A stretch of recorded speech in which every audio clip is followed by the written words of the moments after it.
Kính chào quý vị. Trong video hôm nay, chúng ta sẽ cùng khám phá sâu sắc về 13 hạnh đầu đà qua góc nhìn từ những lời dạy của sư Minh Tuệ. Đây là những phương pháp rèn luyện đầy ý nghĩa, giúp người tu hành không chỉ thanh lọc thân tâm mà còn vượt qua mọi ràng buộc của dục vọng.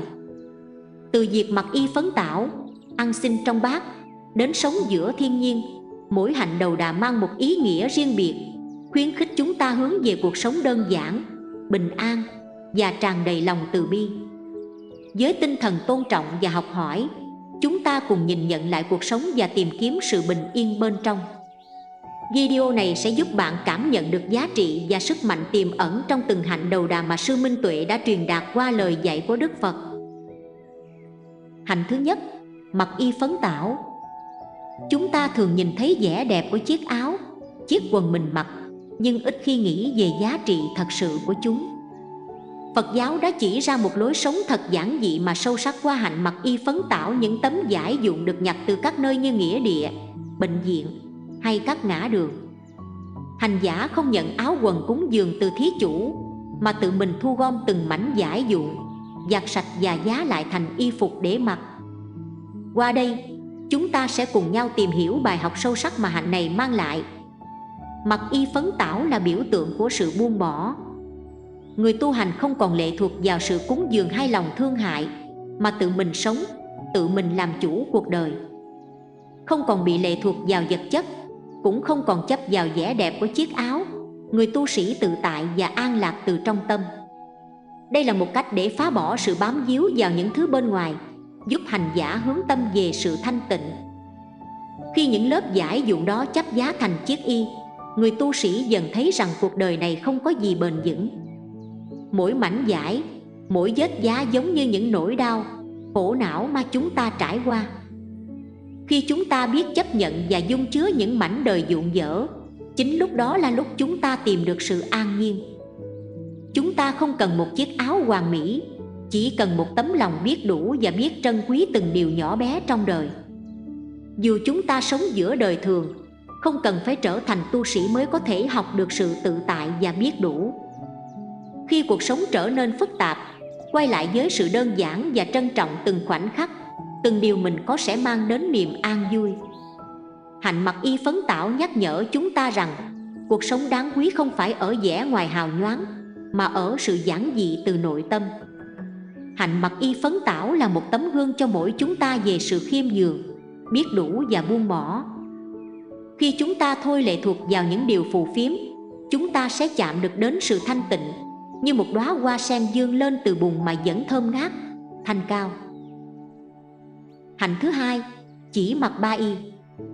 Hạnh chỉ mặc ba y nhắc nhở chúng ta về sự kiên nhẫn và lòng biết ơn đối với những thứ ta có.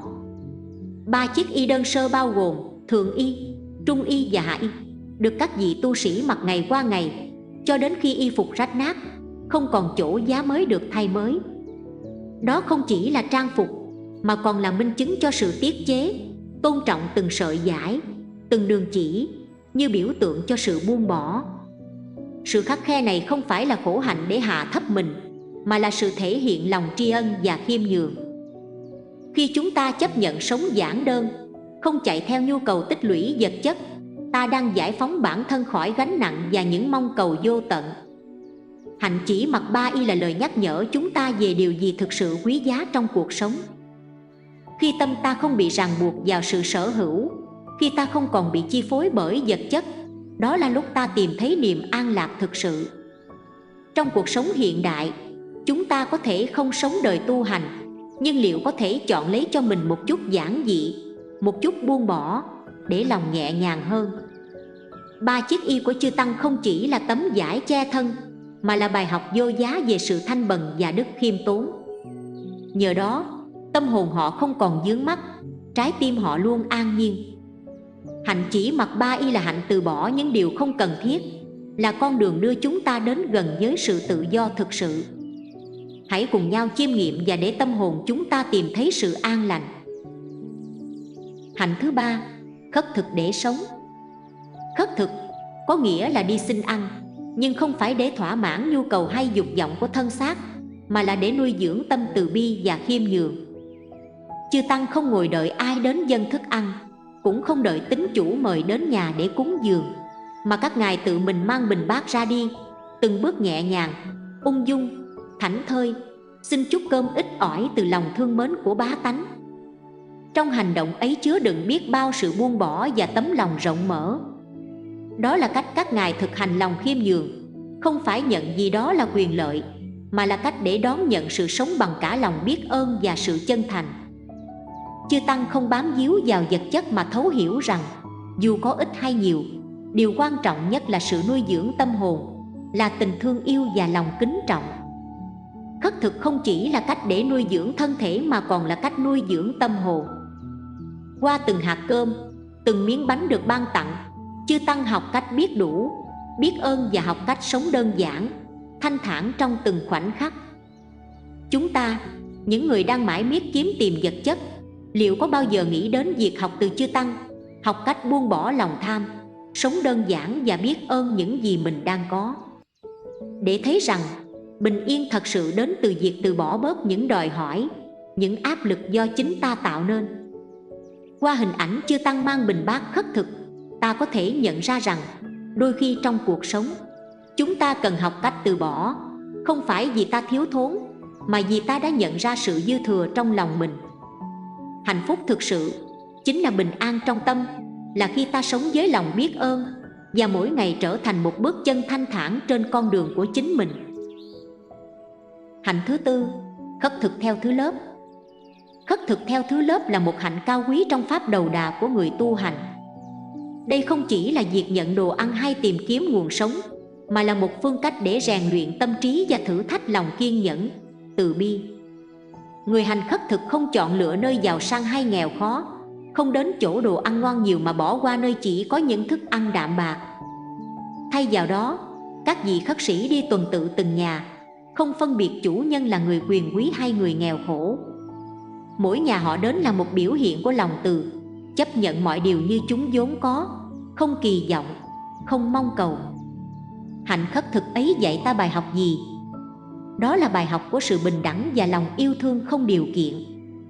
Người tu hành không vì lợi ích riêng mà vì cái tâm rộng lớn, không để sự phân biệt làm dẫn đục tâm trí.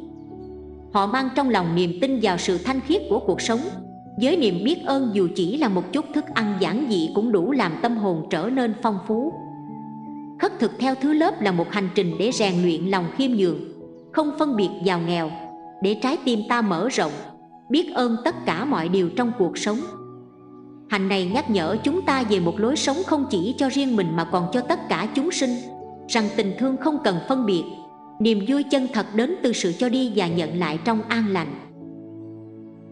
Hạnh thứ năm, ngồi ăn một lần.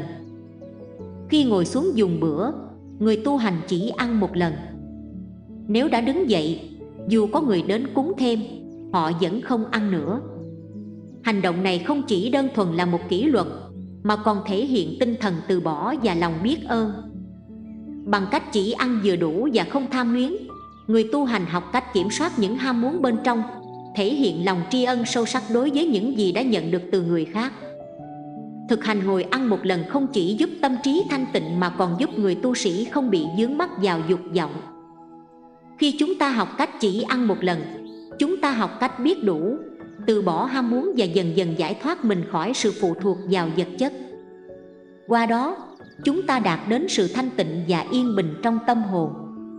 Đối với đời sống hàng ngày của chúng ta, việc ngồi ăn một lần cũng là một lời nhắc nhở về sự biết đủ và lòng trân trọng. Khi chúng ta ăn uống mà không tham luyến, không cầu mong nhiều hơn nữa, chúng ta tìm thấy niềm vui trong những điều nhỏ bé, trong những gì mà chúng ta đã có. Đó cũng là cách chúng ta thể hiện lòng biết ơn với những người đã cho chúng ta cơ hội, thực phẩm và tình thương yêu trong cuộc đời. Hạnh thứ sáu, ăn bằng bình bát. Bình bát trong Phật giáo không chỉ là một vật dụng để chứa thức ăn, mà còn mang ý nghĩa sâu sắc về sự khiêm tốn và lòng từ bi. Người mang bình bát là người đã buông bỏ những đòi hỏi về vật chất, chỉ nhận những gì được cho, không hơn không kém. Khi cầm bát, người tu hành nhớ về lòng từ bi của những ai đã chia sẻ thức ăn, thể hiện sự biết ơn trong từng miếng ăn, từng giọt nước. Việc ăn bằng bình bát tượng trưng cho sự khiêm nhường và đơn giản. Trong hạnh đầu đà, Ăn bằng bình bát là cách để các vị tu sĩ giữ mình khỏi lòng tham, từ bỏ ý niệm sở hữu và chỉ ăn những gì đủ để nuôi dưỡng thân tâm. Đây là bài học quý giá nhắc nhở chúng ta rằng cuộc sống có thể trở nên nhẹ nhàng hơn khi ta biết dừng lại ở những gì đủ. Ăn bằng bình bát là hạnh kiểm giúp rèn luyện lòng từ bi và trí tuệ. Khi chúng ta nhận thức rằng mỗi hạt cơm, mỗi ngụm nước đều là món quà từ vũ trụ, chúng ta sẽ không còn nuôi dưỡng tham vọng chiếm hữu. Mỗi lần ăn, người tu hành đều ghi nhớ rằng họ đang duy trì thân thể để phụng sự cho sự giác ngộ, cho sự thanh tịnh trong tâm hồn. Điều này cũng có thể là một cách sống đáng suy ngẫm cho chúng ta. Ăn bằng bình bát không chỉ là hành động, mà là biểu hiện của tinh thần biết đủ và từ bỏ dục vọng. Trong cuộc sống hiện đại, chúng ta có thể học được rất nhiều từ hạnh kiểm này để sống bớt bon chen, toan tính, tìm lại sự an bình trong lòng. Cuối cùng, hãy nhớ rằng mọi thứ đều là tạm thời, chỉ có lòng từ bi và sự biết đủ là những điều giúp ta thật sự hạnh phúc. Hạnh thứ 7, không để dành đồ ăn. Trong hạnh đầu đà, các vị tu sĩ không để dành thức ăn cho ngày mai. Mỗi bữa ăn là một lần đủ đầy, một khoảnh khắc sống trong hiện tại mà không lo lắng về tương lai. Đây là một cách để thực hành buông bỏ và chấp nhận mọi điều đến với tâm thanh thản. Bài học không để dành đồ ăn không chỉ nói về việc ăn uống mà còn là cách nhắc nhở chúng ta biết quý trọng hiện tại, không để lòng tham và sự thiếu thốn chi phối. Khi không tích trữ, chúng ta học cách sống chậm lại, trân trọng từng giây phút và thấu hiểu rằng mọi thứ ta cần đều đủ đầy trong khoảnh khắc này. Hạnh này dạy ta về sự giải thoát khỏi sự lo âu về tương lai. Khi không để dành, ta sẽ cảm nhận được một sự bình yên lan tỏa trong lòng, rằng chúng ta có thể sống trong hiện tại mà không bị nỗi sợ chi phối. Buông bỏ là một bước quan trọng để có được tâm an nhiên và thanh thản. Việc không giữ lại đồ ăn giúp ta hiểu rõ về sự vô thường, rằng mọi vật chất trên thế gian này đều có tính chất ngắn ngủi và tạm bợ. Điều gì có được hôm nay chưa chắc sẽ còn vào ngày mai, và chúng ta học cách không dính mắc, không bám vào những gì đã qua. Chúng ta không phải ai cũng là tu sĩ, nhưng tinh thần này có thể áp dụng trong đời thường. Mỗi người đều có thể học cách buông bỏ những ham muốn quá độ, những khao khát tích trữ. Hãy sống đơn giản, hài lòng với những gì mình đang có, không cần phải nắm giữ quá nhiều, bởi vì an vui thực sự không đến từ sự dư dả vật chất, mà là từ sự an yên trong tâm hồn. Hạnh thứ 8, sống trong rừng. Trong kinh điển, sống ở trong rừng là một hạnh thực hành đặc biệt của các vị tu sĩ, nhằm hướng tới sự tự tại và hòa mình cùng thiên nhiên. Xa rời nhịp sống đô thị và những ràng buộc của thế gian, ta trở về với vẻ đẹp nguyên sơ, với tiếng chim, làn gió và những tán cây xanh thẳm. Rừng là nơi cho chúng ta cảm nhận sự tĩnh lặng, không gian cho tâm trí an lành và tránh xa những xao động của cuộc đời. Sống trong rừng không đơn thuần là sự từ bỏ vật chất, mà còn là quá trình rèn luyện để vượt qua những tham ái và lo toan không cần thiết. Khi ở trong rừng, chúng ta không còn chỗ cho sự vướng bận của thế giới bên ngoài. Thay vào đó, ta có cơ hội để quán chiếu tâm mình, nhìn sâu vào bản ngã và tìm ra sự an yên từ bên trong. Trong sự tĩnh lặng của rừng sâu, tiếng ồn ào của tâm trí dần dần tan biến, nhường chỗ cho sự thanh tịnh. Sự hòa quyện với thiên nhiên giúp ta hiểu rằng mọi thứ trên đời đều vận động theo quy luật vô thường sinh, diệt, hợp, tan. Nhờ vậy, ta học được cách sống bình thản trước những biến động cuộc sống, chấp nhận và biết ơn từng khoảnh khắc hiện tại. Hạnh ở trong rừng là bài học của sự chấp nhận và không dính mắc. Trong rừng, không có gì thuộc về mình, mọi thứ đều chỉ là một phần của tự nhiên, bao gồm cả thân xác và ý thức của chính ta. Việc thực hành này giúp ta nhìn thấy sự nhỏ bé của bản thân, không vì danh lợi mà tranh đoạt, không vì vật chất mà vướng bận. Từ đó, ta buông bỏ bớt những điều không cần thiết, tìm thấy giá trị của sự sống đơn giản và an nhiên. Hạnh thứ 9, ở dưới gốc cây. Hạnh ở dưới gốc cây trong đầu đà là một trong những pháp hạnh khuyến khích sự giản dị và từ bỏ mọi tiện nghi vật chất để tìm về cội nguồn chân thực của tâm hồn. Dưới gốc cây, chúng ta rời xa những căn nhà, rời xa những tiện nghi để trải nghiệm sự tự do, nhẹ nhàng và gần gũi với thiên nhiên. Đức Phật dạy rằng ở dưới gốc cây là cách giúp người tu hành học cách từ bỏ những gì không cần thiết, giảm đi lòng tham và tâm chấp giữ. Bằng cách ngồi nơi đất mẹ, con người được ôm ấp bởi đất trời, được thấy và cảm nhận hơi thở của đất, tiếng gió qua từng chiếc lá và sự vững chãi của thiên nhiên. Ở dưới gốc cây, chúng ta nhận ra rằng cuộc sống vốn đơn giản, mọi nhu cầu đều có thể được thỏa mãn một cách tự nhiên. Không cần những ngôi nhà sang trọng hay những tiện nghi hiện đại, chỉ cần một nơi tĩnh lặng, chúng ta đã có thể đạt được an lạc nội tại. Hạnh ở dưới gốc cây là lời nhắc nhở về sự khiêm nhường và buông bỏ. Khi ngồi nơi thiên nhiên, ta không còn thấy mình là trung tâm của vũ trụ, mà là một phần của thế giới bao la. Và chính ở đó, dưới tán cây, con người tìm thấy bình yên và chánh niệm trong mỗi hơi thở. Hạnh thứ 10. Sống ở ngoài trời. Với hạnh đầu đà, sống ở ngoài trời là hành động từ bỏ sự bám víu vào sự an toàn vật chất. Khi chọn sống dưới bầu trời bao la, chúng ta đang học cách hòa mình với thiên nhiên, chấp nhận sự vô thường của đời sống. Bầu trời là mái nhà của vạn vật, bao bọc mọi loài mà không phân biệt, giống như lòng từ bi vô lượng của chính Đức Phật. Ngồi giữa đất trời, chúng ta không còn bị ràng buộc bởi tường thành vật chất hay những ảo tưởng về sự kiểm soát. Lúc này, chỉ còn tâm và thiên nhiên, chỉ còn ta và sự tĩnh lặng tuyệt đối. Đó là khi ta hiểu rằng không phải nơi chốn quyết định bình an, mà chính tâm ta tự tìm lấy sự tĩnh lặng. Ở ngoài trời, trong cơn mưa hay nắng, trong cái lạnh hay cái nóng, ta cảm nhận được sự vô thường của cuộc đời. Hạnh đầu đà không chỉ là bài học dành cho người xuất gia mà còn là bài học sâu sắc cho tất cả chúng ta, những người đang tìm kiếm một cuộc sống thanh thản, một tâm hồn nhẹ nhàng. Khi ta buông bỏ được sự bám víu vào nơi chốn, khi ta học cách sống giản dị giữa đất trời, cũng là lúc ta tìm thấy chính mình một tâm hồn tự do, không ràng buộc, không lo âu. Đó chính là món quà mà hạnh đầu đà đem lại. Hạnh thứ 11. Ở nghĩa địa. Khi chọn ở nghĩa địa, các vị tu sĩ Phật giáo không phải để tìm sự đáng sợ hay ám ảnh. Nghĩa địa là biểu tượng của sự vô thường, nơi mà chúng ta nhận ra rằng tất cả đều phải đến hồi kết. Đây là một cách để nhắc nhở bản thân rằng kiếp sống này ngắn ngủi, rằng mọi thứ chúng ta bám víu sẽ chỉ còn lại là hư không. Ở giữa sự im lặng của nghĩa địa, các tu sĩ tìm thấy một sự bình yên đặc biệt, sự yên lặng của nội tâm. Đối diện với cái chết, người ta nhận ra rằng sợ hãi chỉ là một cảm xúc thoáng qua, một lớp màn che phủ tầm nhìn của chúng ta về bản chất thực sự của đời sống. Khi có thể nhìn cái chết với ánh mắt từ bi, con người sẽ không còn bị những khát vọng vật chất ràng buộc nữa. Ta sẽ nhẹ lòng mà buông bỏ những điều vốn dĩ không thuộc về mình. Nghĩa địa dạy chúng ta về tính chất vô thường của cuộc đời. Những thứ chúng ta gọi là của mình hay quan trọng sẽ một ngày trở nên vô nghĩa. Cuộc sống chính là dòng chảy liên tục, và việc chấp nhận sự vô thường này mang lại tự do, vì ta sẽ không còn cố chấp, không còn nắm giữ. Khi ở nghĩa địa, những vị tu sĩ tìm thấy bình an trong sự thấu hiểu về bản chất ngắn ngủi của kiếp người.